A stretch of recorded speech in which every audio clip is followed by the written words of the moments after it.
Bismillahirrahmanirrahim. Assalamualaikum warahmatullahi wabarakatuh. Perkenalkan, nama saya Muhammad Latif dengan NIM 211624019, kelas 2C, dari jurusan Teknik Navigasi dan Tata Udara angkatan 2021.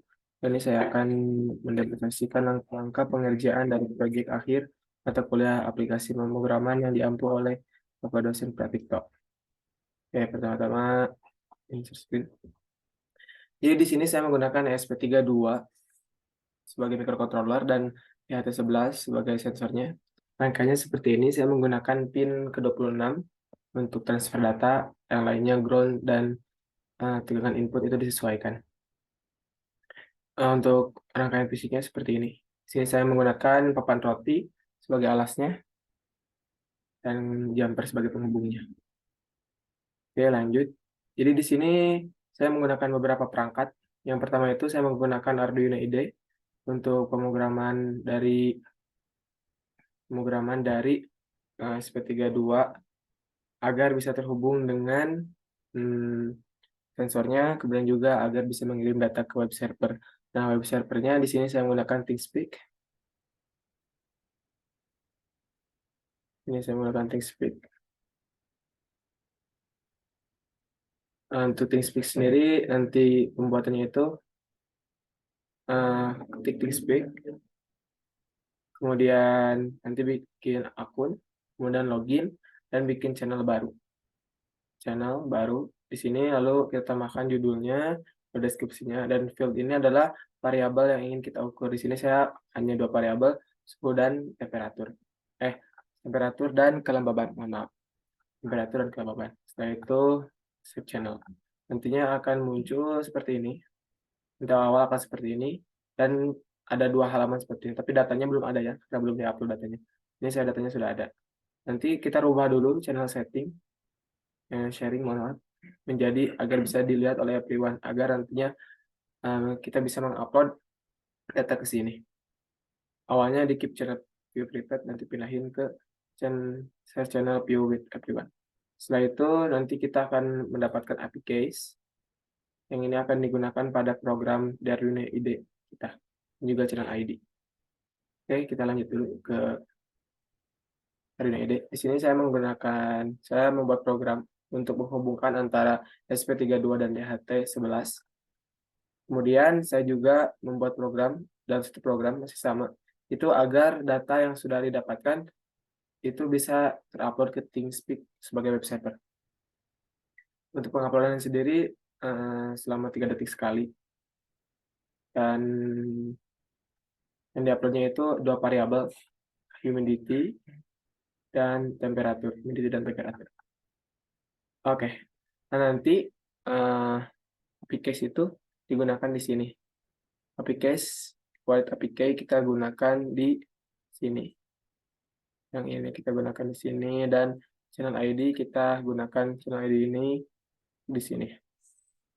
Setelah itu kita upload programnya ke SP32.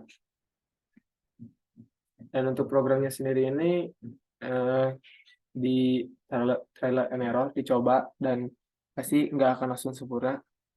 Kemudian juga untuk agar SP32-nya bisa mengirim data ke web server, itu kita menggunakan Wi-Fi. Jadi di sini kita menggunakan library Wi-Fi, dan kita masukkan Wi-Fi yang ada internetnya. Di sini saya menggunakan Wi-Fi Asit Selasar, dan masukkan juga passwordnya. Oke, ini program sudah terupload ke SP32. Nanti kita cek di serial monitor apakah sudah terbaca. Nah, humidity terbaca dan temperatur juga kebaca. Nanti datanya akan dikirim ke ThinkSpeak selama 3 detik sekali. Data sent to ThinkSpeak ke web server. Nanti bisa dilihat di sini. Nah, nanti data-data yang terbaru itu muncul di sini. Nanti data-data yang terbaru dikirimkan tuh, ada pergerakan, itu muncul di sini. Nah, ini ada pergerakan. Itu data terbaru yang muncul.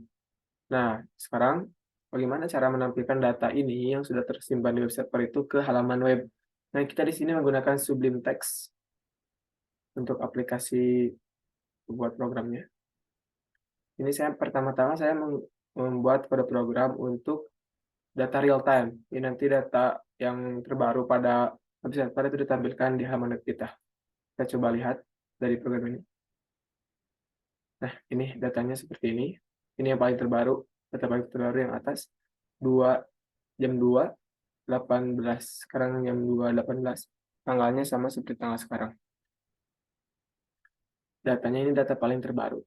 Dan ini akan otomatis ter-refresh selama 8 detik sekali sebagai metode untuk pengambilan data terbaru.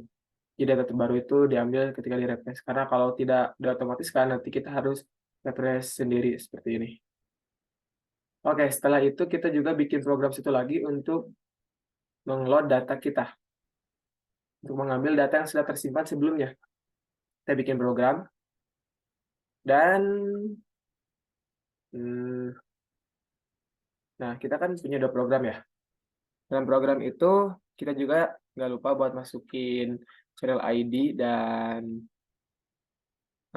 APK-nya sama seperti di Arduino IDE. Nah, bagaimana cara menyatukan dua HTML ini gitu, kode HTML ini? Karena kalau kita ingin secara IoT agar bisa diakses dari mana saja, kita harus bisa menampilkan halaman web ini. Kita perlihatkan. Nah, kita harus bisa menampilkan data real time dan juga data load time. Jadi data real time ini itu adalah sama seperti yang di sini, yang sebelah kanan itu sama seperti yang di sebelah kiri. Bagaimana cara masukkan yang kiri ke kanan itu dengan iframe pada HTML. Masuk di frame di kode ini. Ada kode iframe. Tapi kalau kita tidak menghostingkan atau tidak menyambungkan data real time ini, halaman web ini kepada internet, kita tidak akan bisa menampilkan seperti ini. Karena apa? Karena kalau kita menggunakan device yang berbeda, maka datanya tidak akan muncul, hanya kosong saja. Karena kan filenya tidak ada, maka dari itu kita harus menghosting halaman web ini agar bisa diakses dari mana saja. Salah satu cara untuk menghostingnya itu kita menggunakan hosting yang gratis, yaitu di sini saya menggunakan GitHub. Untuk GitHub sendiri itu aplikasi gratis, teman-teman atau penonton nanti tinggal tinggal daftar, kemudian login. Setelah itu bikin reposito baru. Nah, bikin reposito baru, kasih nama file kamu. Nah, ini bisa create repository. Setelah itu nanti cara penguploadnya itu file teman-teman yang disimpan dari file program itu nanti diupload ke sini dengan mengikuti langkah-langkah ini menggunakan terminal ataupun kalau di sini saya menggunakan GitHub. Menggunakan Gitbus. Jadi contohnya itu seperti ini. Contoh saya ingin mengupload yang tadi ya. Nah, real time and load time. Jadi setelah kita bikin program, itu kita simpan, dan nanti kita bikin folder khusus buat program itu, dan kita upload program ini ke GitHub dengan cara Gitbus. Iya. Nah, agar bisa seperti ini, teman-teman download dulu Gitbus. Nah, download software ini. Jadi nanti bisa upload agar bisa sama gitu sepertinya. Sebenarnya bisa menggunakan terminal bawaan, tapi saya menggunakan Gitbus agar tampilannya lebih enak dan juga lebih mudah. Nanti kita gunakan ini Git Mesir. Jadi kita ikutin saja dari awal sini sampai akhir. Kita masukin kodenya ke satu. Ya. Nah, kayak Git ini. Bentar. Terus sampai nanti ke sini. Nanti ketika sudah diupload, kita tinggal refresh saja. Dan nantinya akan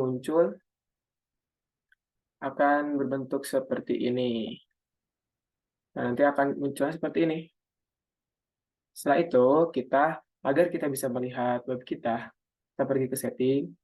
Kan kita sudah menguploadnya tadi. Nah, bagaimana cara kita melihat halaman webnya? Kita pergi ke setting, kemudian page, Kemudian nanti di sini kita rubah menjadi main, dan di sini menjadi root.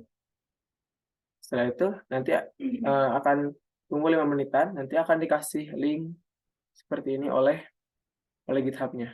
Kita coba ini, kita coba salin, lalu kita paste di sini.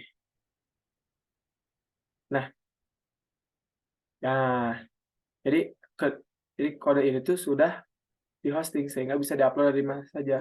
Jadi, apa namanya tuh, link ini bisa dibuka di HP, nanti tampilannya akan seperti ini. Oke, jadi seperti itu tampilannya. Ini data real time, ini data real time. Cara penggunaannya nanti kita tinggal tentuin saja. Untuk kita tadi mengambil data di sejam yang lalu, di 13.25 sampai 13.40. Jadi kita sudah mengambil data ya. Dan ini datanya yang sudah tersimpan di web server. Nah, ini datanya dimunculkan dalam bentuk grafik dan juga tabel. Di bawahnya nanti ada, eh, nah, jadi ini banyaknya data di sini tuh sebanyak data yang ditampilkan di sini. Nah, jika semisal kita mengambil data dari waktu yang sebenarnya kita nggak ngambil data. Contohnya saya jam 1 tuh nggak ngambil data ya. Jam 2 dini hari sampai eh, jam 3 itu saya nggak ngambil data. Jadi itu nggak akan muncul apa-apa. Kosong aja. Oke, jadi seperti itu buat penampilan project saya yang dapat saya sampaikan. Mohon maaf jika banyak kekurangan. Terima kasih. Wassalamualaikum warahmatullahi wabarakatuh.